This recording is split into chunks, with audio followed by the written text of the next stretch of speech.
북한이 다음 달 김정일 국방위원장 생일 관련 행사 소식을 알리면서 기념일 명칭인 광명성절을 제외했습니다. 김정은 국무위원장의 독자 우상화를 강화하겠다는 의도로 풀이되는데요. 박수지 기자가 보도합니다. 북한 관영 매체 조선중앙통신이 보도한 김정일 국방위원장 생일 기념행사 소식입니다. 김정일의 탄생 84주년을 기념하기 위해 제3차 2.16 경축 인민예술축전이 평양과 각지에서 진행된다고 적혀 있습니다. 재작년 광명성절에서 날짜 표기로 바뀐 점이 눈에 띕니다. 2022년 이후 2년에 한 번씩 열리는 이 행사에서 광명성절 명칭이 빠진 건 처음. 밝게 빛나는 별이라는 뜻의 광명성절은 김정일의 생일로 4월 15일 김일성 주석 생일인 태양절과 함께 북한의 최대 명절로 꼽힙니다. 재작년부터 태양절 사용이 일부 생략된 것과 비슷한데 김정은 국무위원장의 독자 우상화 시도와 연관된 것으로 풀이됩니다. 집권 10년 차인 2021년 8차 당대회부터 착수한 김정은의 우상화 작업은 재작년 이후 눈에 띄게 늘었습니다. 초상화 배지를 착용하거나 충성선서를 김정은 생일에 실시하고 선대와의 벽화에서 김정은을 가운데 배치하는가 하면 단독 벽화도 포착되고 있습니다.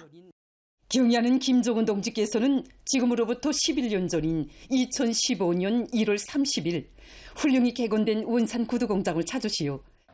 나아가 딸 주애를 샛별 여장군이라 칭하고 컴퓨터 천재로서 핵을 만드는 데 동참했다고 선전하고 있다는 탈북민 주장도 있습니다.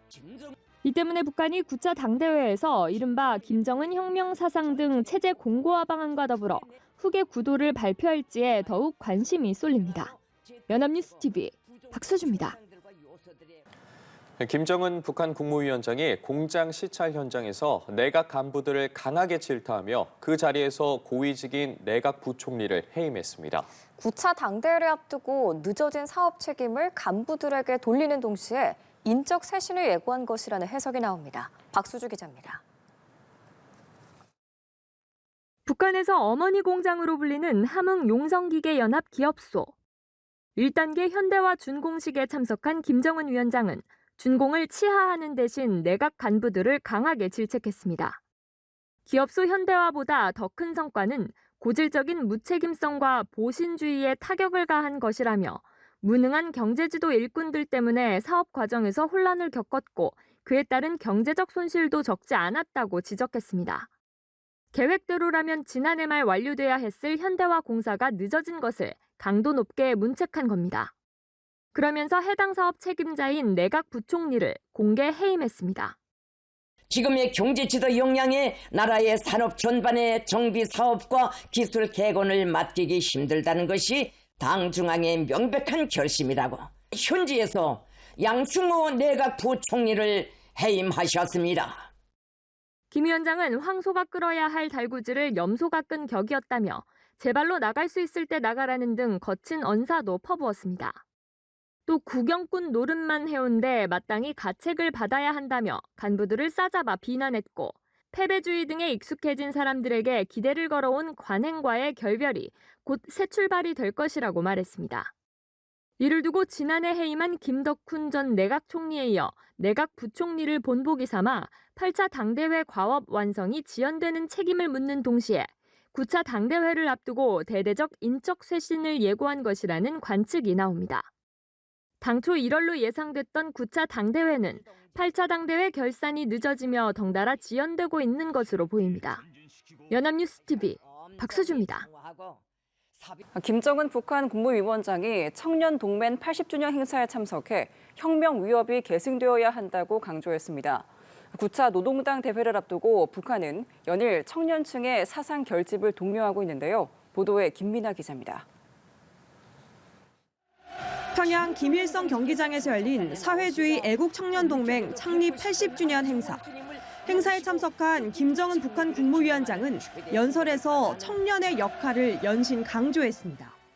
혁명 위협은 청년동맹과 청년들에게 우연 중대한 사명을 부여하고 있으며 연년이 이어온 계승의 보문은 계속돼야 합니다.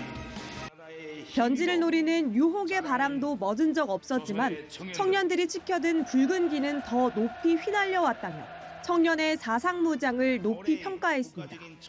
외부 세계의 청년 문제와 비교하며 북한에 미더운 젊은 혁명가들이 있다는 건 세상에 내놓고 자랑할 만한 일이라고 주장했습니다.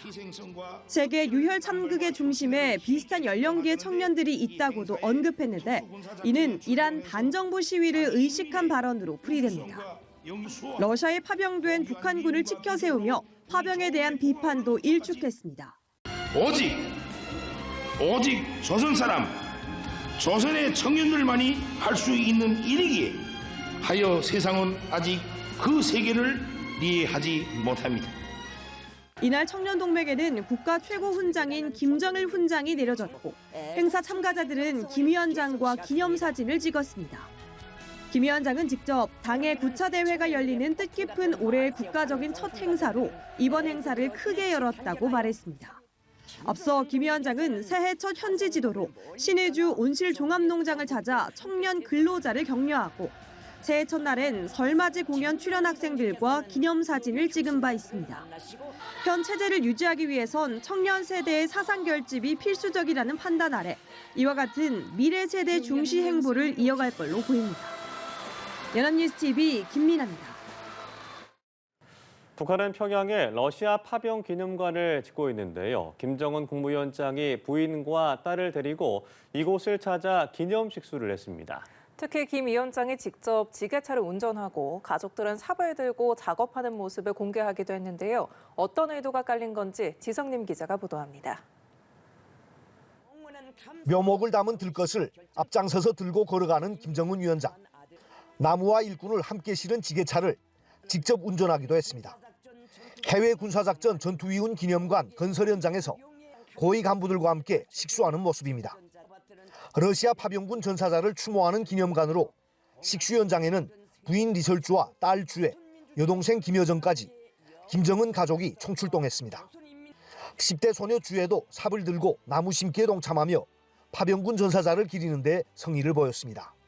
기념관에 뿌리 내리게 될 나무 한 그루, 풀 한 포기에도 돌도 없는 생을 소슴없이 바쳐 싸운 영웅 전사들에 대한 우리 인민의 다함없는 공경과 숭고한 도덕 의리심이 깃들게 하여야 한다고 하시면서 김 위원장이 이처럼 가족 모두를 데리고 나와 파병 기념관 건립에 공을 들이는 장면을 연출한 것은 타국의 전쟁에 자식을 보낸 주민들의 불만을 달래려는 의도로 보입니다. 특히 베네수엘라 독재자 마두로의 몰락을 지켜보면서 민심을 더 의식하는 게 아니냐는 관측도 나옵니다. 한편 통일부는 김 위원장이 최근 딸뿐 아니라 부인까지 대동하고 공식 행사에 참석하는 모습을 두고 사회주의 대가정을 강조하려는 의도라고 분석했습니다. 사회주의 대가정론은 북한 사회가 최고 지도자를 어버이로 모신 화목한 대가정이라는 내용의 통치 철학입니다.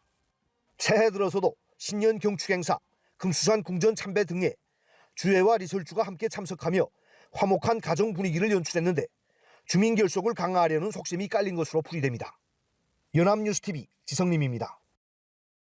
북한이 어제 동해상으로 발사한 탄도미사일이 극초음속 미사일이라고 밝혔습니다. 발사 훈련을 참관한 김정은 국무위원장은 핵 고도화가 필요한 명분으로 최근에 지정학적 위기와 국제 사변들을 언급했는데요. 베네수엘라 사태를 염두에 둔 발언이란 해석이 나옵니다. 박수주 기자입니다. 북한은 지난 일요일 극초음속 미사일 발사 훈련을 진행했다며 사진 10여 장을 공개했습니다. 평양시 여포 구역에서 북동 방향으로 발사된 극초음속 미사일들은 조선 동해상 1000km 계선의 설정 목표들을 타격했습니다. 김정은 위원장이 훈련을 지켜봤는데 지휘소 화면에 미사일 궤적과 속도, 고도 등의 수치를 그대로 공개했습니다. 극초음속 미사일은 통상 마하 5, 시속 6천여 킬로미터를 넘는 속도로 예측 불가능한 궤적을 그리는 것이 특징. 화면상 수치로는 속도가 최고 마하 8을 찍었다가 2차 정점 고도에서 마하 3대까지 떨어지는 등 극초음속 기준을 충족했다고 보긴 어렵지만 하강우 상승과 같은 변칙 기동은 성공했을 가능성이 제기됩니다. 김 위원장은 핵전쟁 억제력을 점진적으로 고도화하는 것이 목적이라며 최근의 지정학적 위기와 다단한 국제 사변들이 핵전쟁 억제력 고도화가 왜 필요한지를 설명한다고 말했습니다. 이를 두고 지난 주말 벌어진 미국의 베네수엘라 공습과 니콜라스 마두로 대통령 축출 사태 등이 영향을 미쳤을 것이라는 관측이 나옵니다. 한중 정상회담 결과 또 앞으로 베네수엘라 사태의 진행 사항 그런 것을 다 감안해가지고 더욱더 수준이 높은 차원의 미사일 도발 가능성 배제할 수 없다. 통일부는 전날 북한 외무성이 미국을 비난한 것이 지난해 6월 미국의 이란 공격 때와 비슷한 반응이라며 반미 연대 차원의 연장선으로 보인다고 해석했습니다. 북한이 베네수엘라 사태를 계기로 핵 포기 불가론을 더 강하게 내세울 걸로 예상되는 가운데 향후 북미 대화 재개 여부에 어떤 변수로 작용할지에도 관심이 쏠립니다. 연합뉴스 TV 박수주입니다. 북한 김정은 국무위원장이 처음으로 딸 주애를 중앙에 세우고 선대가 안치된 금수산태 양궁전을 참배했습니다. 김주애가 현재까지 가장 유력한 후계자로 꼽힌다는 점에서 당대회를 앞두고 이뤄진 부녀 동반 참배를 놓고 여러 해석이 나오고 있습니다. 박수주 기자입니다. 금수산 태양궁전을 참배하는 김정은 위원장 옆에 딸 주애가 서 있습니다. 김정은 동지께서 새해 2026년에 즈음하여 금수산 태양궁전을 찾으시었습니다. 김 위원장이 김주애를 데리고 금수산 태양궁전을 참배한 것은 이번이 처음. 선대 수령인 김일성, 김정일의 시신이 영구 보존돼 안치된 금수산 태양궁전은 백두혈통, 즉 북한 체제의 정통성을 상징하는 장소입니다. 이를 고려할 때 김 위원장 부녀의 첫 동반 참배가 사실상 후계자 지위 공식화를 염두에 둔 상징적 포석이라는 해석이 나옵니다. 북한 매체들은 참배 사실을 보도하며 김주애를 직접적으로 언급하지는 않았지만 김주애가 김 위원장보다 가운데에 서 있는 장면을 여러 차례 노출하며 존재감을 부각했습니다. 일각에서는 9차 당대회를 앞두고 이런 모습을 연출했다는 점에서 당대회 때 김주애가 공식 직책을 받을 가능성도 거론되는데 당규약상 18살부터 입당할 수 있기 때문에 아직 이르다는 반론도 있습니다. 김주애는 13살로 추정됩니다. 반면 김주애에 대한 직접적 언급이 없고 부인 리설주도 동반했다는 점에서 후계자보다는 가족적인 이미지를 연출한 것이라는 해석도 있습니다. 하루 전 신년 경축 행사에서도 김 위원장 가족이 함께 앉아 김주애가 김 위원장의 볼에 입을 맞추거나 손을 잡는 모습을 보였는데 후계 구도를 강조하려고 했다면 김주애의 권위를 앞세우는 모습을 연출했을 것이란 분석입니다. 그럼에도 김주애가 현재 가장 유력한 후계자인 것은 분명해 다가올 9차 당대회에서 관련 언급이 있을지에 이목이 쏠립니다. 연합뉴스 TV 박수주입니다.